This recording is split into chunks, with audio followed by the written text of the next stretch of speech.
So some of our best performing clients and podcasts don't get millions of downloads. They actually just get 200 to 300 downloads per episode. In this video, I want to walk through how we at GHA Marketing build brands and solve lead generation for good for B2B businesses. I'm Guillaume Jouvencel. I'm the co-founder of GHA Marketing. We've launched and grown 107 B2B podcasts. We have 2 leading podcasts ourselves in 2 different niches, corporate, treasury, and consulting. And this is how we go about it. So this video, by the way, is part of a series of videos to complement a book called B2B Podcasting Secrets, where we break down our entire playbook on how we solve branding and lead gen for good for B2B businesses. It is 3 years, 107 B2B podcasts launched of knowledge, all in that ebook. You can click on the link in the description. It is for free. Just have it, and it's also containing all the information in writing. That said, let's get on with the show. So the number one thing that we tackle in our playbook and when we think about building brands with B2B podcast is having crystal clarity on who our ICP is, who our ideal customer profile is. The thing is, we need to be able to describe better than them their pain points, their desired outcomes, their topics of interest, and how to solve all that. When we do this and we address them directly, and we are seen with other people like them, by the way, and talk about stuff that they care about, it is obvious to them that we are made for them and everything that we are doing are specifically for them. So when you reach out to them to be a guest on the show, or when they consume your content, when they enter your ecosystem, basically it's obvious why it makes sense to them.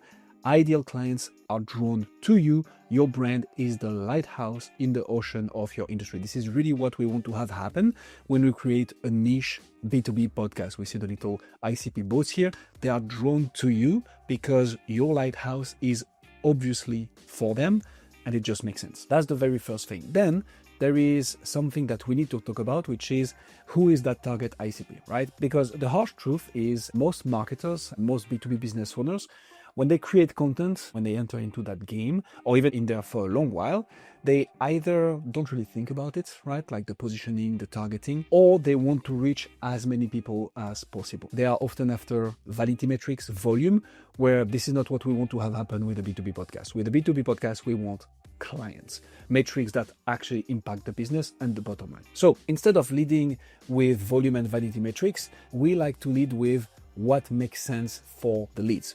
We are not after like many views, many likes, many comments, because you can have that, but if that doesn't lead to leads, qualified leads, calls, proposals, and ultimately clients, this is all for nothing, right?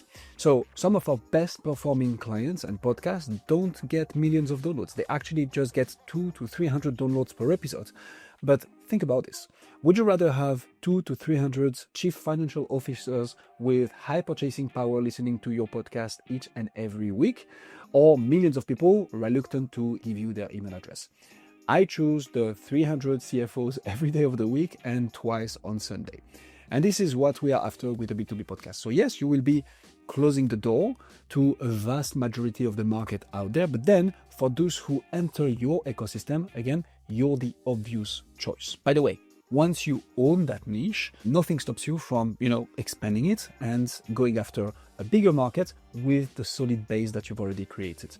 And the example I like to give with that is the Corporate Treasury 101 example, the very first podcast that we launched. So here the idea was, how do we get in touch with the person who's gonna unlock the business for us? And we didn't even do that on purpose to begin with.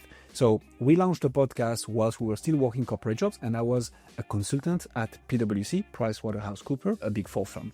And basically we were helping group treasury departments basically transform their treasury departments, do banking redesign projects, big finance projects basically. There were multiple stakeholders involved in the decision. Obviously the group treasurer, the person that we would deal with on the day-to-day with the project, but also the CFO. The group treasurer reports directly to the CFO, but the CFO is also the financial decision maker, obviously.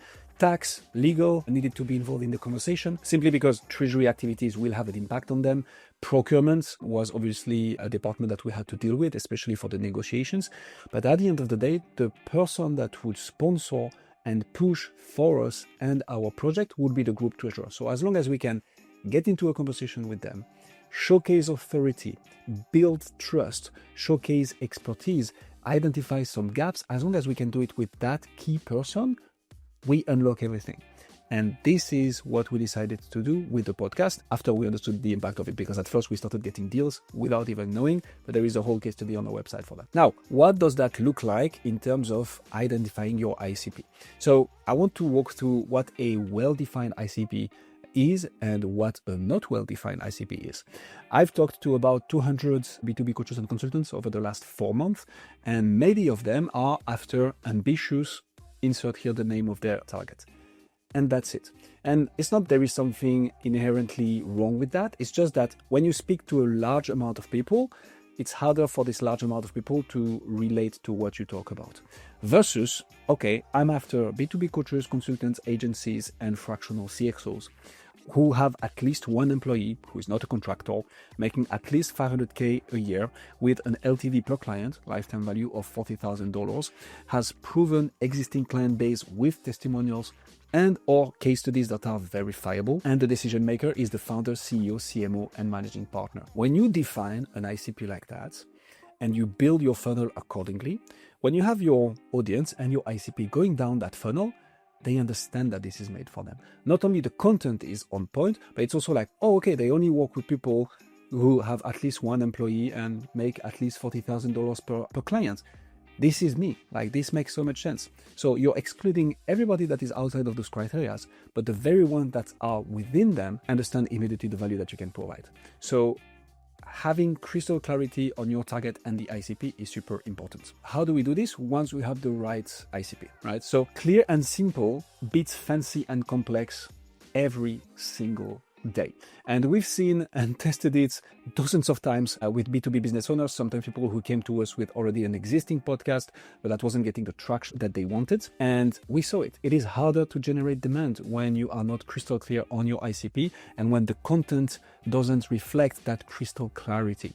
It's not impossible, but it's much, much harder. So the goal is when an ICP, when an ideal client sees your content, enters your ecosystem, sees a piece of content, did that person really go all that way to produce that one piece of content that is literally tailored for me? They must know a thing or two about me and my problems.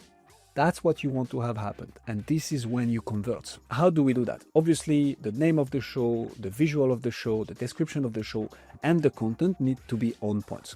So for the visuals, I like to take very simple examples of things that we've done. So I'm going to show you a series of visuals for podcast and the name along with it. And let's try and see if in less than 2 seconds, we can figure out who this podcast is. So the diary of a CFO, pretty straightforward. Consulting leaders, pretty straightforward. ADHD entrepreneur accelerator, pretty straightforward. Financial modeler's corner, pretty straightforward. And you notice that there is nothing fancy about those visuals. They are just simple and clear. And this is why they get the results that they get. Because someone sees that, is a consulting, potentially a leader in consulting, they're like, yeah, this podcast is made for me. An ADHD entrepreneur is like struggling with all the things and like the overwhelming amount of tasks that they have to deal with. And they see ADHD entrepreneur accelerator. They know it's for them. A CFO sees the diary of a CFO and they're like, yeah, I'd be very curious to know what another CFO thinks about all this and see what other CFOs interviewed on the show think about all this as well. This is the level of clarity that you want to have with your podcast. Now, once you have the name and the visual, how do you go about deciding what content to publish? And this is where you want to be data-backed. You don't want to talk about stuff that you like, that you think is good, that you're experts on, and that ultimately nobody cares about, which is really 80% of the content creators out there when they're in B2B. What you want to do instead is look at what is it that your ideal clients, your prospects are looking for. So first, you need to ask your clients, obviously. But remember, this only gives you half the picture because your clients are people who already decided to pay to get help, right? So they've already went through problem awareness, educational content, solution awareness, discomfort of staying in the same situation, and they made a purchasing decision. So for sure, they're going to be able to help you steer the direction of the content, right?